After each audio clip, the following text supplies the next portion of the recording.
नमस्कार दोस्तों, आज हम रिवाइज करेंगे चैप्टर नंबर 2 यानी कि इलेक्ट्रोस्टैटिक पोटेंशियल और कैपेसिटेंस की फॉर्मूलाज को पूरे अच्छे से रिवाइज करेंगे। तो शुरू करते हैं। सबसे पहला topic electrostatic potential. Electrostatic potential. अब इलेक्ट्रोस्टैटिक पोटेंशियल की फॉर्मूला हमने पढ़ी है basically Vp is equal to minus infinity से P E डॉट dr। ये इसकी बेसिक फॉर्मूला है। Vp is equal to minus infinity से P E डॉट dr। इसको अगर डिफाइन करते हैं तो डिफाइन कैसे करते हैं?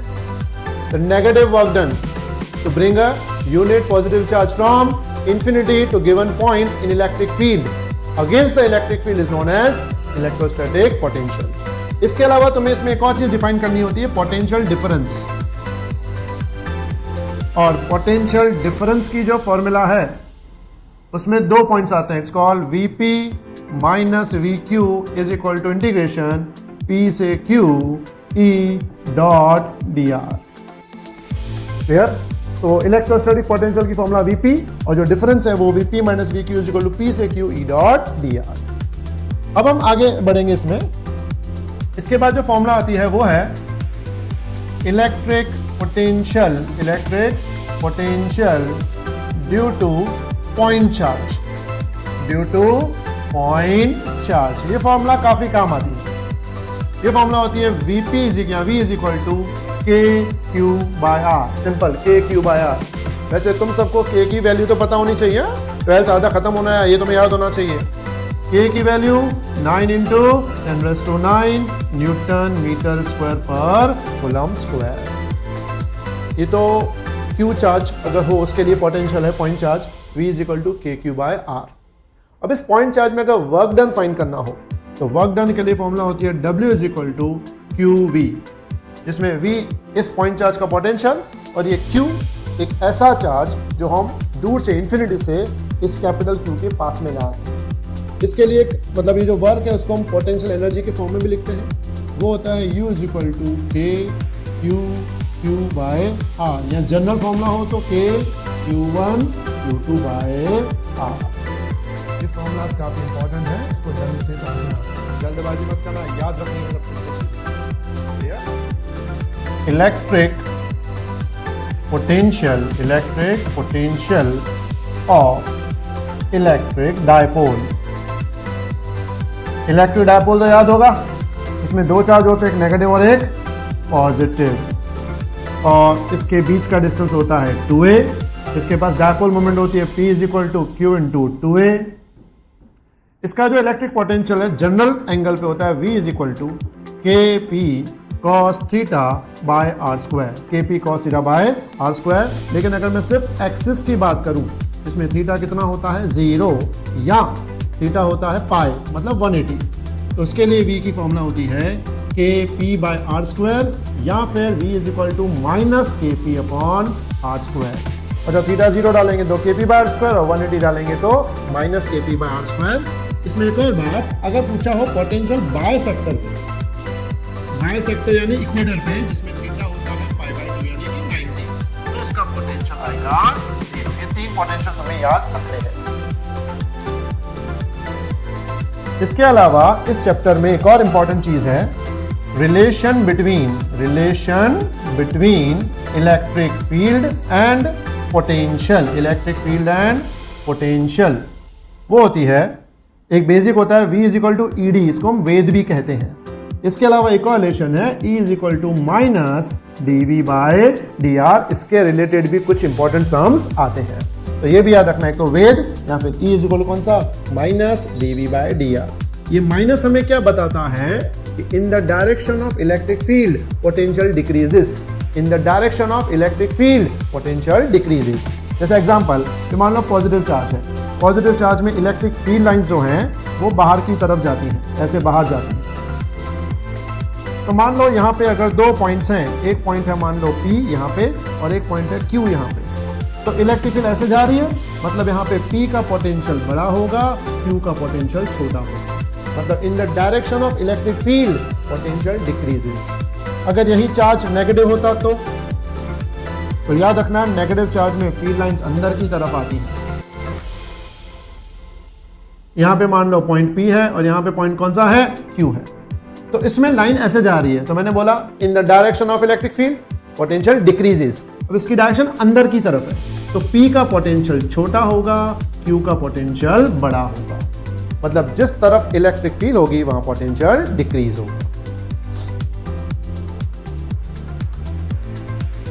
अब इसके बाद जो फॉर्मूला है उसमें टॉपिक है electric potential energy of dipole. Dipole की इलेक्ट्रिक पोटेंशियल एनर्जी वो होती है U is equal to minus PE cos theta. इसमें भी दो इंपॉर्टेंट केस हैं। अगर थीटा 0 है तो U होगा माइनस PE। इसको कहते हैं मिनिमम एनर्जी। कौन सी एनर्जी? Minimum energy. और साथ में इसको कहते हैं मोस्ट स्टेबल स्टेट। मतलब इस सिचुएशन में डायपोल की स्टेट सबसे ज्यादा स्टेबल होती है।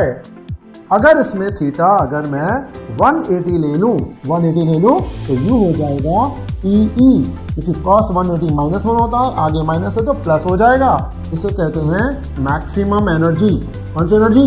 Maximum energy. But most unstable state. क्या कहते हैं? Most unstable state. एग्जाम के टाइम पे भूल मत जाना, याद रखना मोस्ट स्टेबल थीटा 0 पे होता है और मोस्ट अनस्टेबल थीटा 180 पे होता है, भूलना नहीं। फिर इसमें आगे बढ़ते हैं।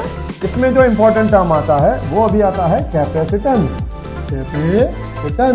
कैपेसिटेंस की बेसिक फॉर्मूला सबको पता है, बच्चा जानता है, C is equal to Q by V। C is equal to Q by V। इसमें भी अगर स्फेरिकल कैपेसिटर हो, कौन सा कैपेसिटर हो? स्फेरिकल कैपेसिटर हो, तो स्फेरिकल कैपेसिटर होता है C is equal to 4 pi epsilon naught R या R by K। Spherical capacitor. इसके अलावा पैरेलल प्लेट कैपेसिटर हो,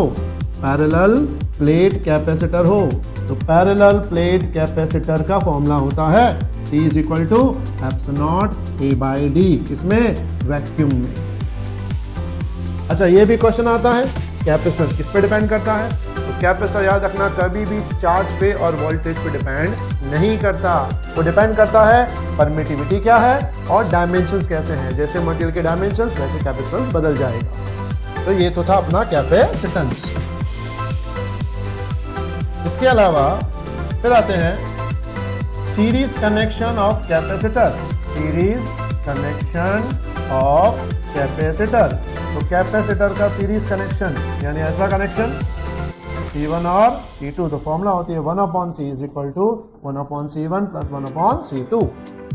सीरीज कनेक्शन में दोनों कैपेसिटर का चार्ज सेम होता है, एकदम सेम, बट V सेम नहीं होता। V डिपेंड करता है कैपेसिटर की वैल्यू कैसी है, क्लियर? लेकिन चार्ज दोनों पे क्या होगा? सेम रहेगा। ये तो था सीरीज कैपेसिटेंस। फिर आता है पैरेलल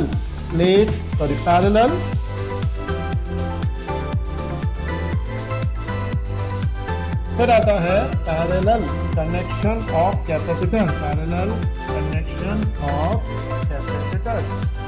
अब पैरेलल कनेक्शन की बात करें तो कनेक्शन इस टाइप का होता है C1 और C2। और पैरेलल कनेक्शन की फॉर्मूला होती है C is equal to C1 plus C2। इसमें दोनों का वोल्टेज सेम रहता है और चार्ज सेम नहीं रहता।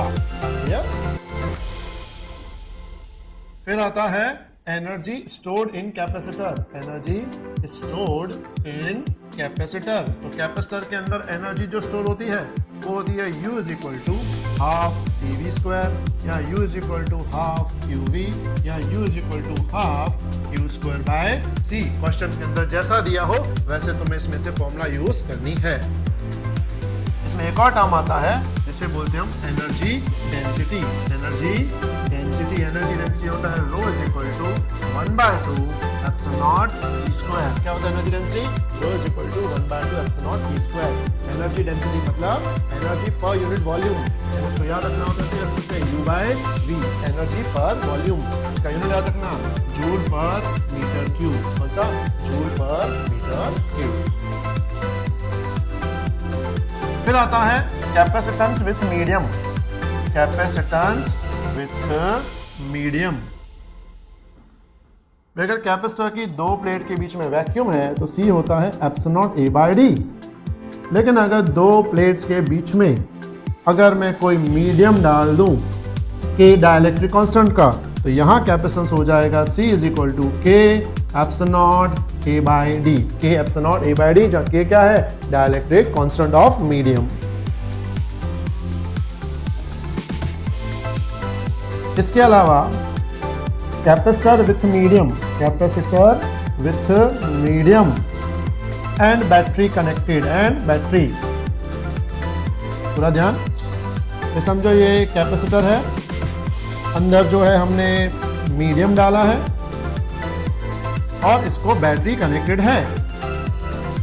मीडियम डाला है, बैटरी कनेक्टेड है। तो जब मीडियम डालें और बैटरी कनेक्टेड हो तो कैपेसिटेंस K से मल्टीप्लाई हो जाता है, लेकिन वोल्टेज सेम रहता है और चार्ज जो है वो भी बदल जाता है। वो कितना हो जाता है? K times. ऐसा क्वेश्चन हो कि कैपेसिटर में हमने मीडियम डाला है लेकिन मीडियम डालते वक्त बैटरी कनेक्टेड थी, तो बैटरी जब कनेक्टेड रहेगी तो कैपेसिटेंस K से मल्टीप्लाई हो जाएगा, वोल्टेज चेंज नहीं होगा। मतलब मीडियम डालने से पहले जो वोल्टेज होगा मीडियम डालने के बाद भी वही वोल्टेज रहेगा, लेकिन जो चार्ज है वो पहले से K से मल्टीप्लाई हो जाएगा। इसी में सेम टाइप में अगर जो अभी हमने पढ़ा उसमें अगर बैटरी कनेक्टेड ना हो, मतलब कि कैपेसिटर है और हमने इसके बीच में क्या डाल दिया? एक मीडियम डाल दिया, लेकिन बैटरी कनेक्टेड नहीं है, मतलब हम बात करेंगे नो बैटरी कनेक्टेड। तो अगर बैटरी कनेक्टेड नहीं है तो उस वक्त जो C है वो तो फिक्स है, K से मल्टीप्लाई होगा। यहाँ चार्ज सेम रहेगा, जब बैटरी कनेक्टेड नहीं होती तो चार्ज सेम रहता है, वोल्टेज जो है V वो पहले से डिवाइड बाय K हो जाता है। तो जैसे पहले हमने कौन सा पढ़ा? बैटरी कनेक्टेड हो तो V सेम रहता है, बैटरी कनेक्टेड ना हो तो चार्ज सेम रहता है। इसके अलावा अगर दो कैपेसिटर अलग अलग वोल्टेज से चार्ज हैं और दोनों को हमने कनेक्ट कर दिया, तो दो कैपेसिटर है, एक कैपेसिटर C1 वो V1 से कनेक्टेड था, C2 V2 से कनेक्टेड था।